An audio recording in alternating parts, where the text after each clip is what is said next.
Hello, আসসালামু আলাইকুম। শখের খামার ফরিদপুর ইউটিউব চ্যানেল এবং ফেসবুক পেজ থেকে ছোট্ট একটা শর্ট ভিডিও নিয়ে চলে আসলাম।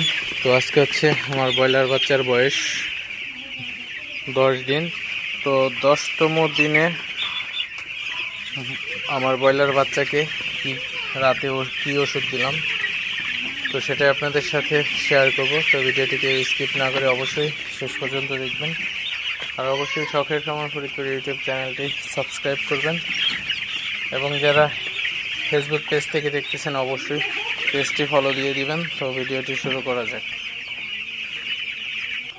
তো 10তম দিন রাতে আমি হচ্ছে একটা খুবই উন্নত মানের লেবার টনিক দিছি। এটা হচ্ছে হেপা ফিট লিকুইড।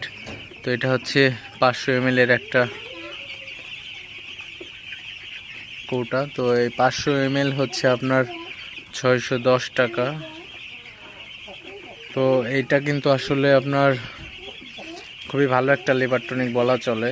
তো লেবার টনিকের মধ্যে খুবই ভালো এই লেবার টনিকটা। তো এই লেবার টনিকটা হচ্ছে আমি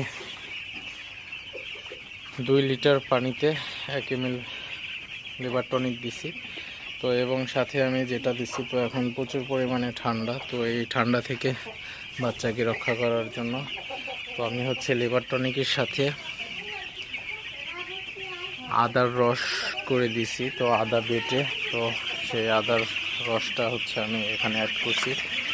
তো এখানে আমার রাতে ব্রয়লার বাচ্চার জন্য 50 লিটার পানি দিছি শুধু রাতের জন্য। তো 50 লিটার পানির মধ্যে হচ্ছে আমি প্রায় 150 গ্রাম 120 থেকে 150 গ্রামের মতো আদার রস বেটে দেওয়া হয়েছে এখানে। তো আদার রসটা দিলে আসলে মুরগিগুলার সর্দি কাশি এবং মুরগিগুলা ঠান্ডা থেকে আসলে একটু হলে আসলে রক্ষা পায়। তো আপনারা জানেন, তো মানুষেরও কিন্তু ঠান্ডা লাগলে কিন্তু আদা খায়।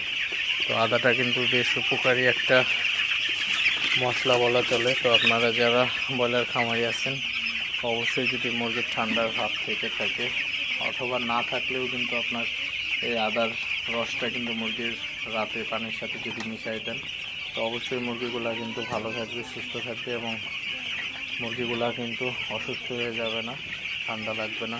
তো আপনারা দেখতে পাচ্ছেন আমার ব্রয়লার বাচ্চাগুলা কিন্তু পানি খাইতেছে, এবং বাচ্চাগুলাকে এই ঠান্ডার মধ্যে বেশি বেশি তাড়াবেন, কারণ বাচ্চাগুলো জ্বরও হয়ে গেলে কিন্তু মর্টালিটি হার বেড়ে যায়। তো অবশ্যই আপনারা এই জিনিসটা খেয়াল করবেন।